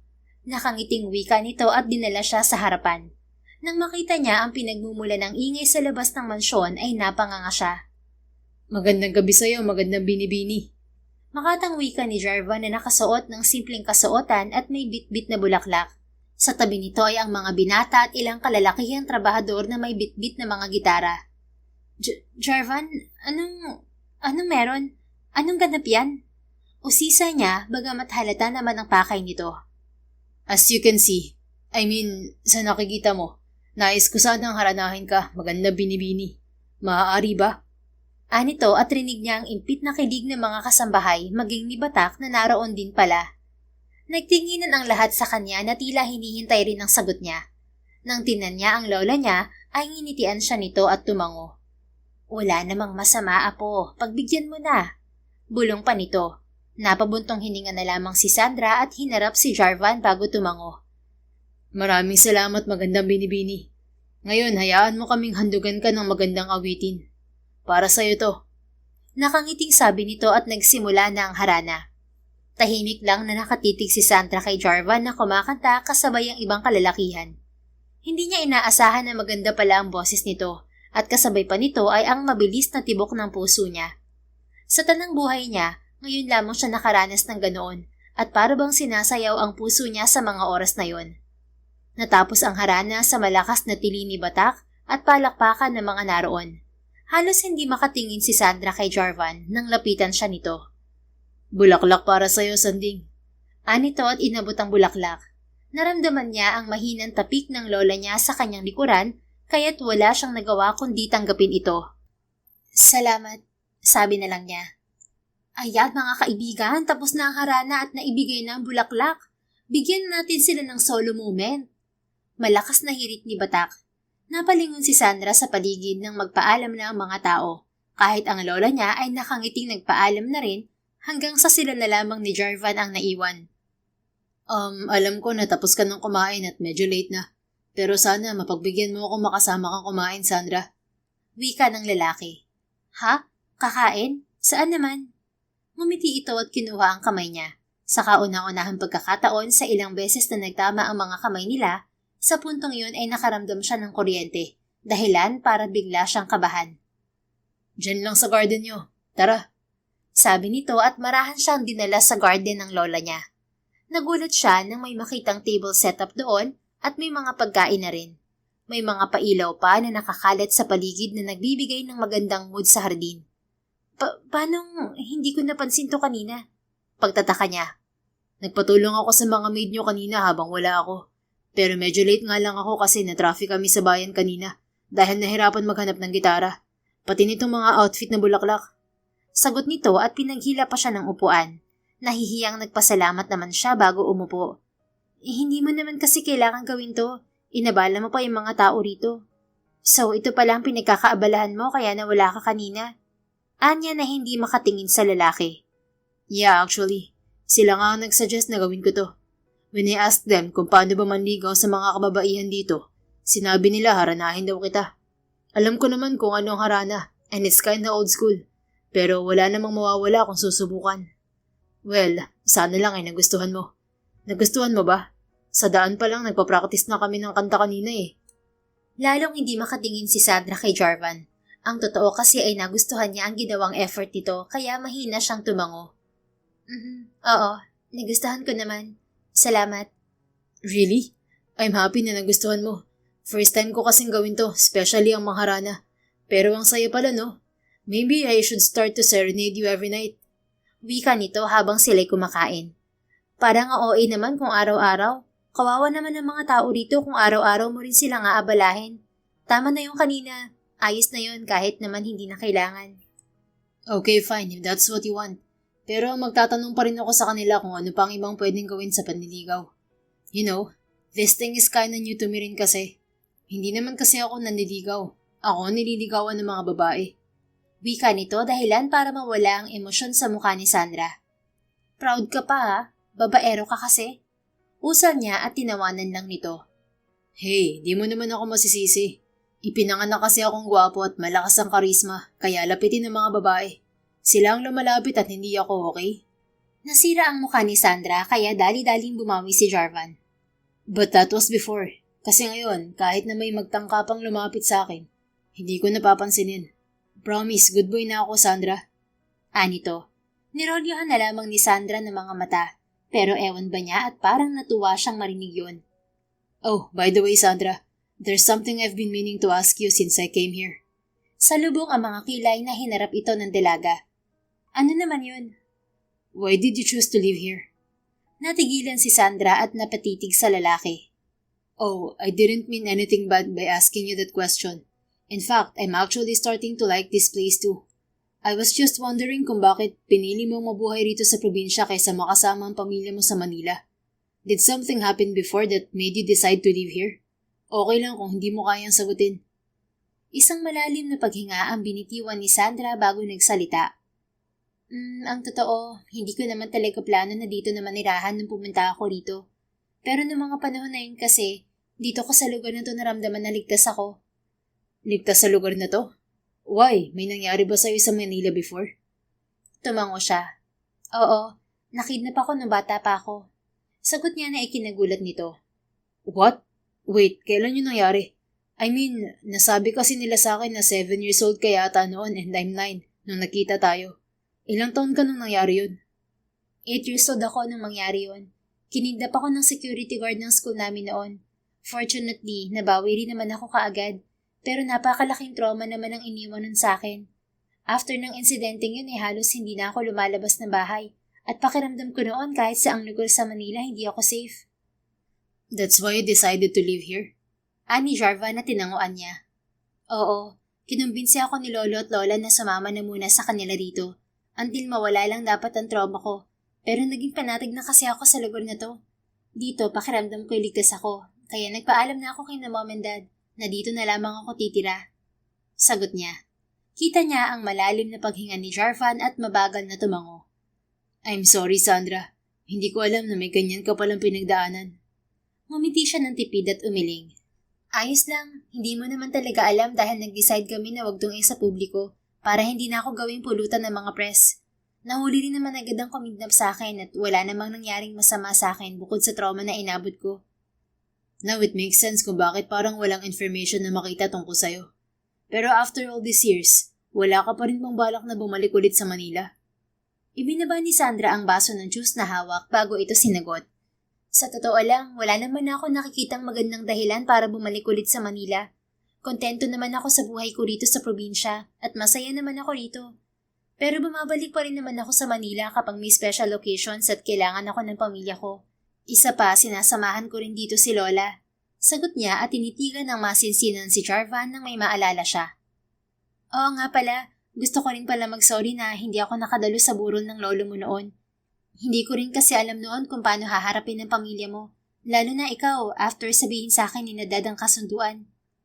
Ngumiti ng matamis si Jarvan at inabot ang kamay niya. Bigla muling tinambol ng malakas ang dibdib ni Sandra at naramdaman ang init sa kanyang mga pisngi. It's okay, naiintindihan ko naman at kung nandun ka rin, I'm sure sobrang awkward yun sa'yo. So okay na rin na hindi ka pumunta. Wika nito habang titig na titig sa mga mata niya. Salamat naman kung ganun. At saka nga pala, Jarvan, yung tungkol sa kasunduan. Don't mind it, Sandra. Agarang putol nito sa kanya. Napatitig tuloy siya sa mga mata nito. Huwag mo na munang isipin yung kasunduan. May 2 remaining months pa naman ako para magpakilala sa'yo. You don't have to say anything now. Hayaan mo lang muna akong ipakita sa'yo kung sino ako at kung sa tingin mo sa loob ng 3 buwan na nakasama mo ako, hindi ako deserving. Then I'll accept it. Hindi na kita guguluhin na tatanggapin ko ng maluwag sa dibdib ang magiging desisyon mo. Wala nang masabi pa si Sandra at napatitig na lamang kay Jarvan. Hindi niya matukoy pero sa mga oras na yon, parang ibang Jarvan Rio Santiago ang kaharap niya. Samantala, matapos ang gabing yun ay tila mas napansin ni Jarvan na mas magaan na ang pakikitungo sa kanya ni Sandra. Para bang nagkaroon sila ng mas malalim na pagkakaunawaan at labis niya yung ikinatuwa. At sa mga araw pang dumadaan ay mas lalo pa silang nagkakalapit nito at aminin man niya o hindi, unti-unti na siyang nahuhulog sa dalaga at ang panliligaw niya sa dalaga ay hindi na lamang para sa kasunduan, kundi para maging kasintahan na ito. So, kamusta ang panliligaw mo, bro? May progress naman na ba? Tanong ng pinsan niya na kasalukuyan niyang kausap sa cellphone. Bago siya sumagot ay tinanaw niya muna si Sandra na kumakain ng merienda kasama ang kaibigan nito sa May Garden. Kauuwi lang nila galing sa maghapong pagtatrabaho sa farm. Well, we're good. Hindi na katulad ng unang buwan ko rito na palagi niya ako sinusupladahan. Ngayon kasi ay ramdam kong lumalambot na siya sa akin. Sagot niya na hindi maalis ang ngiti. Wow, that's a great news. Ibig ba sabihin nito ay malaki na ang chance na matuloy ang kasal? About that. Kasi hindi ko na muna siya kinukulit tungkol dyan. I already told her na hindi ko na siya tatanungin about sa kasunduan. Hahayaan ko na lang siya mag-decide. What? Paano kung matapos ng 3 buwan na wala? I don't care. Mariin niyang putol sa sasabihin ng pinsan. Look, William, I know gusto mo nang mapapayag ko si Sandra at makabalik ako. Na gustong gusto ko rin. But now, wala na sa isip ko kung maibalik pa sa akin ng company o hindi. Ang goal ko na lang ngayon ay maipakita kay Sandra ang sincerity and good intention ko sa paniligaw sa kanya. Abutin man ng ilang buwan o taon, itutuloy-tuloy ko ng paniligaw ko sa kanya. Kahit pa lumagpas na ang napagkasundo ang buwan. Narinig niya ang malalim na paghinga ng pinsan sa kabilang linya. Damn you, Jarvan. 2 months ka pa lang nandyan pero parang hindi na kita kilala. Hay, pag-ibig nga naman. Sobrang makapangyarihan at kayang baguhin ang lahat kahit ang isang tao. Wika nito. Napangiti naman siya nang lingunin siya ni Sandra at nakangiting kinawayan siya para palapitin. Kumaway naman siya pabalik at sinenyasan ito ng sandali lang. Well, love moves in mysterious ways, Will. You've experienced it firsthand nung nakilala mo si Gianna.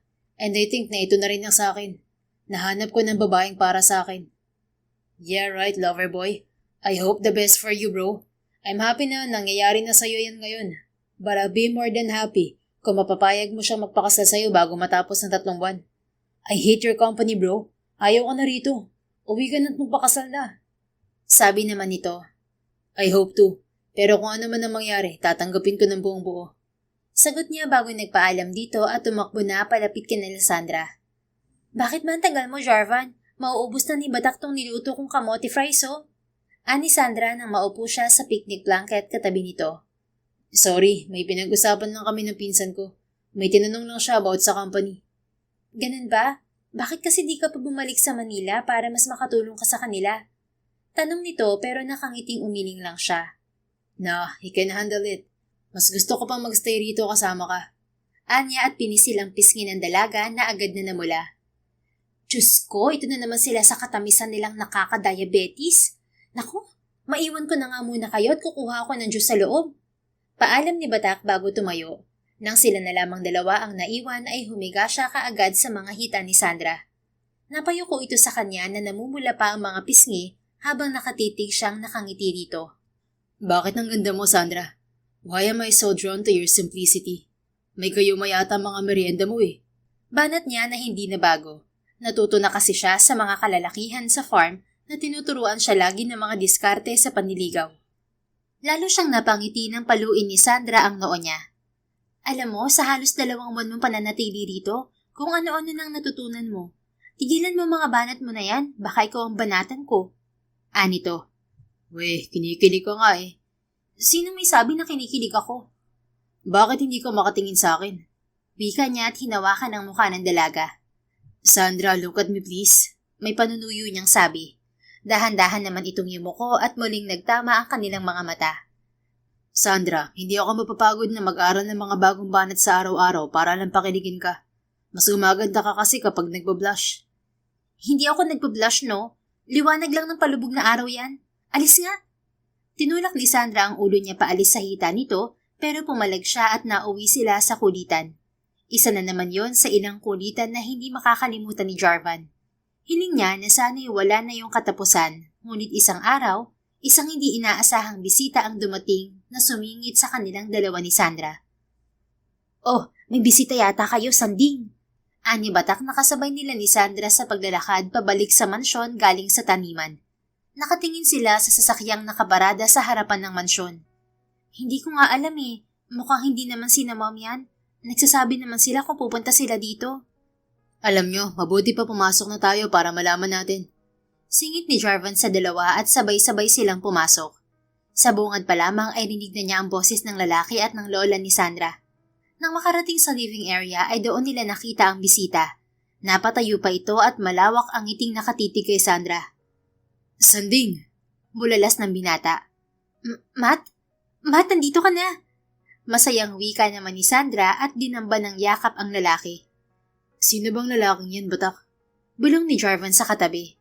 Naku, Papa Jarvan, si Papa Matt yan, kababata namin ni Sanding na nakatira na sa US. Anak siya ng kasalukuyang mayor ng probinsya namin. Sagot nito. Naiwan siyang nakatayo mag-isa nang sumali na rin si Batak sa pangungumusta sa bisita.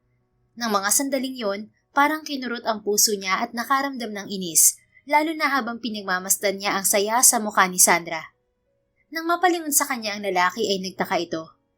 Who is he, Sanding? Tauhan niyo rin sa farm? Tanong nito, nagsalubong ang mga kilay niya. Ha? Nako hindi, Matt. Siya si Jarvan. Nandito siya kasi naniligaw ako kay Sandra. Mabilis niyang singit. Lumapit siya at nilahad ang kamay niya sa lalaki. Jarvan Rio Santiago, bro. Ito naman ang nagsalubong ang mga kilay sa pagpapakilala niya. Santiago? The Santiago Shipping Company? Usisa nito. Yup. Great. Nice meeting you, bro. Tinanggap nito ang kamay niya. Matagal na nakadaop ang kanilang mga kamay at parang nagsusukatan pa ng tingin. Kundi lang sumingit si Sandra ay baka mas tumagal pa yon. Ang mabuti pa ay magmerienda na muna tayo. Maghahanda ako ng merienda. Ani Sandra para alisin ang awkwardness. Aakyat muna ako. Maliligo muna. Maiwan ko muna kayo. Sabi naman ni Jarvan bago tinalikuran ang mga ito. Ayaw na muna niyang sumali sa kwentuhan ng mga ito dahil nawala siya sa mood. Hindi niya kasi gusto ang pakiramdam kay Matt, lalo pat parang espesyal ito kay Sandra. At sa mga sumunod ngang araw ay napatunayan niyang espesyal nga ito sa dalaga. Sa totoo lang, noong mga bagets pa kasi kami, nagpromise siya kay Sanding na papakasalan niya si Sanding pagbalik niya galing US. Wika ni Batak na ikinainit ng ulo ni Jarvan. Balak pa akong unahan ng gagong yun. No, never. Hindi ko ibibigay si Sandra sa kanya. Chill ka lang, Papa Jarvan. Mga bata pa naman kami noon at saka nasabihan ko na si Sanding na posibleng marami nang nagbago sa paglipas ng panahon. Ikaw naman ang manuko kaya tutulungan kita, okay? Sabi nito. Matapos niyang malaman yon, sa tuwing nakikita niya si Matt na nakadikit kay Sandra, tuwing bibisita ito sa farm, ay nanggagalaiti ang loob niya. Nagpipigil lang talaga siya pero umabot na rin sa sukdulan ang pasensya niya nang isang beses ay nakita niyang magkayakap ang dalawa sa manggahan. Tinambol ng malakas ang dibdib niya at naunahan ng galit kaya sinugod niya ito. Hey, get off her! Sigaw niya bago sinapak si Matt. Napasigaw tuloy si Sandra at agad na naglalapitan ang mga trabahador para awatin siya. What the heck, bro? Ano bang problema mo? Sabi ni Matt habang hawak ang panga nito. Mas lalo siyang nainis at nasaktan na ito pa ang tinulungan ni Sandra. Ikaw ang problema. Bakit mo may eksena ka pa ha? Alam mo naman kung ano ako kay Sandra, right? Gigil na niya. Jarvan, ano ba? Tama na! Awat ni Sandra pero tumawa naman si Matt. Why are you acting like a jealous boyfriend? Manliligaw ka lang naman. Nandito ka lang din naman dahil may kailangan ka sa kanya, right? Natameme sandali si Jarvan at napatingin kay Sandra. Mukhang sinabi nito sa lalaki ang kasunduan ng mga lolo nila. At ano naman ang pakialam mo? Wala ka na ron, okay? At para sabihin ko sa'yo, Hindi na dahil dun kaya ako naniligaw kay Sandra. I am sincere with my feelings for her. Gusto ko siya. No, actually I love her. Kaya dumistansya ka na dahil ako na unang mandigaw sa kanya. May paninindigan niyang sagot, ngunit nginisian lang siya nito. Really? Ikaw ang nauna? Kung paunahan lang palang usapan, dapat ikaw ang dumistansya. Sa sinabi nito ay lalong nag-init ang dugo ni Jarvan. What did you say? Angil niya at susugurin na naman sana ito nang pumagitna na si Sandra. Sabing tama na, di ba? Tumigil na kayo. Sigaw nito at dinuro na silang dalawa. Matt, umuwi ka na. Sabi mo yung flight mo na bukas pabalik ng US, di ba? At ikaw naman, Jarvan, mag-uusap tayo sa mansyon. Matapos nitong magsalita ay padabog na itong umalis. Masamang tinitigan naman muna ni Jarvan si Matt, nangingisi-ngisi pa bago hinabol si Sandra. Ngunit hindi siya nito pinansin. Hinarap lang siya nito nang nasa mansyon na sila. Ano bang ginawa mo ha? Bakit mo sinuntok si Matt? Ano bang ginawa niya sa'yo? Kastigo nito kay Jarvan pagpasok nila sa mansyon. Kasi ginagagawa ko ng lalaking yun. I already introduced myself to him. At alam niyang maniligaw mo ko pero harap-harapan siya kung landiin ka. Landiin? Ano ba yung mga pinagsasasabi mo, Jarvan? Bakit hindi ba? Hindi mo nag-promise siya sa'yo na papakasalan ka niya? Batak told me about it, so you can't deny it.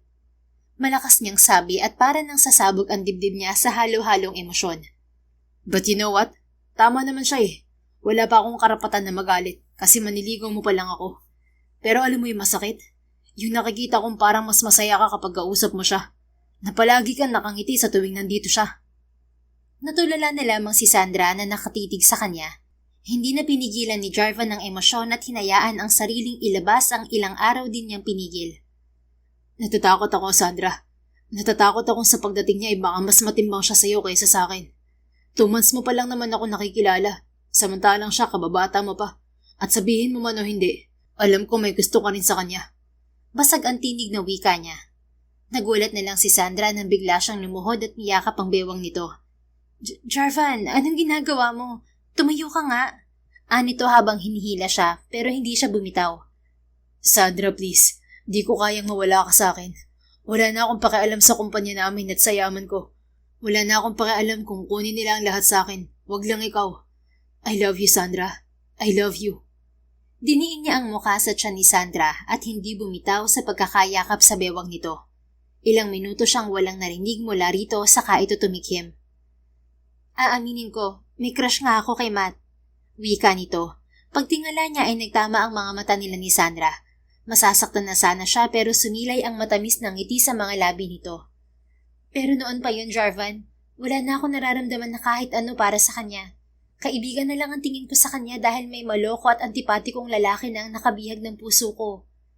Sabi nito at tinulungan siyang tumayo. Pakiramdam ni Jarvan ay lalabas na ang puso niya sa lakas ng kabog nito noong mga oras na yon habang nakatitig sa mga mata ni Sandra. You mean? Oo, gusto rin kita, Jarvan. Hindi ko rin maipaliwanag kung kailan o paano. Kahit ako'y nagtataka rin sa sarili ko. Pero siguro ay sadyang ganun talaga kapag dinalaw ka ng pagmamahal. Bigla na lang hindi mo maipapaliwanag na gusto mo na rin ng taong yun. Wika nito at hinawakan ng mukha niya. God, I'm such a lucky bastard, Sandra. I can't believe hearing those words from you. I love you, baby. Anya at siniil ng halik ang labi nito. Hindi naman pumalag si Sandra at sandali nilang pinagsaluhan ng halik na yon. Nagulat na lang sila nang makarinig ng palakpakan. Paglingon nila ay nasa paligid na pala ang mga kasambahay kasama ang lola ni Sandra at si Batak na umiiyak-iyak pa. Mabuhay ang bagong kasal! Sigaw ni Batak na umani ng tawanan. Nagkatinginan na lamang sila ni Sandra at nagkatawanan sa kalokohan ng kaibigan nila.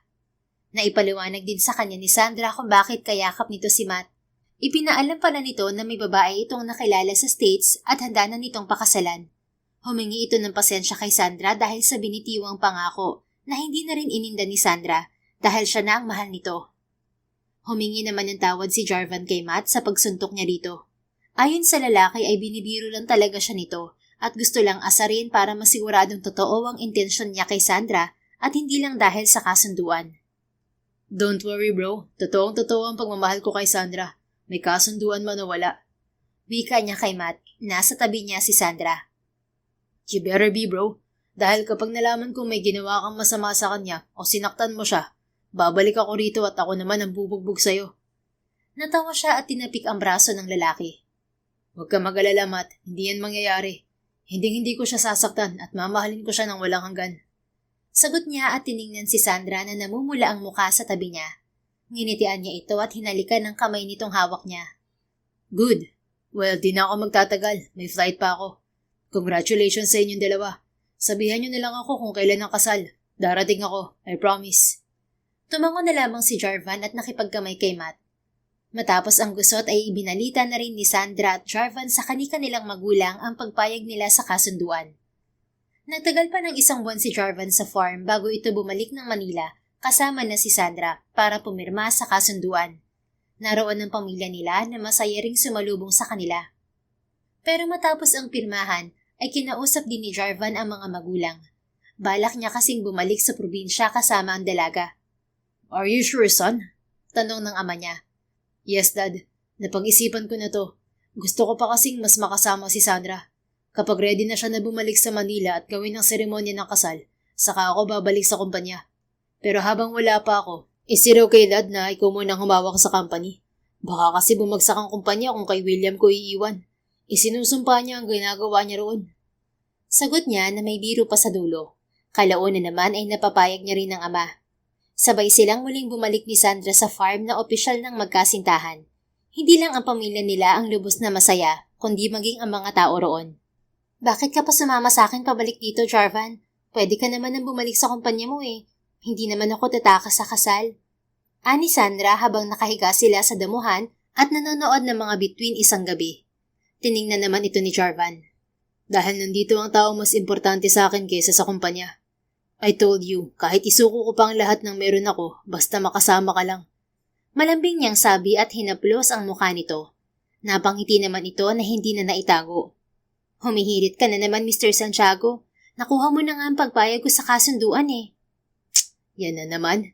I told you, diba? May kasunduan man na wala, mahal kita, babe. I fall for you really hard to the point na gusto ko na lang magstay sa tabi mo forever. Ganun kita kamahal, babe. Matamis niyang sabi at hinalikan ng noo, ilong at labi ng nakapikit at nakangiting nobya. Nang dumilat ito at nagkatitigan sila, kapwa sila napangiti habang magkadikit ang mga noo nila. I love you too, Jarvan. Hindi nga ako nagkamali na bigyan ka ng pagkakataong mas kilalanin ka. Siguro, hindi ako ganito kasaya kasama ka kung pinalis ka agad kita noon. As if naman napapayag din ako. Told you, whether you like it or not, hindi talaga ako aalis nun. Bahala kang mainis sa akin. Biro niya na nauwi sa kulitan at lambingan sa ilalim ng bilog na buwan at mga bituin. 1 taon din mahigit na nanatili sa farm si Jarvan kasama si Sandra bago nila napagpasyahan na magpakasal na. Maaaring mabilis para sa iba, pero para sa kanila ay hindi na mahalaga ang tagal ng relasyon. Sa isa't isa na kasi nila nahanap ang kapanatagan at seguridad. Sa Manila na rin sila nagpasyang manirahan. Dahilan lang naman ang kailangan ni Sandra para muling bumalik sa Manila at ang maging asawa ni Jarvan ay malaking dahilan na para sumama siya rito. Nagagawa pa rin naman nilang bumalik sa probinsya kapag may libre silang oras at kapag naglalambing ang lola ni Sandra na pasyalan nila. Ang mahalaga sa kanila, kasama nila ang isa't isa saan man sila magpunta. Makalipas ang 3 taon ay nagbunga rin ang pagmamahalan nila na mas nagpatatag sa pundasyon ng binuo nilang pamilya. Kapwa hindi inaasahan ni Sandra at Jarvan ang lahat. Isang kasunduang hindi nila pinili ang nagtagpo sa kanilang mga landas. Isang pangakong isinulat bago pa man sila mabuhay. Ngunit sa halip na maging tanikala, ito'y naging daan ng pag-ibig. Ngayon, masaya ang tibok ng kanilang mga puso sa piling ng isa't isa. Hindi na pagsisisi ang kanilang nararamdaman, kundi pasasalamat.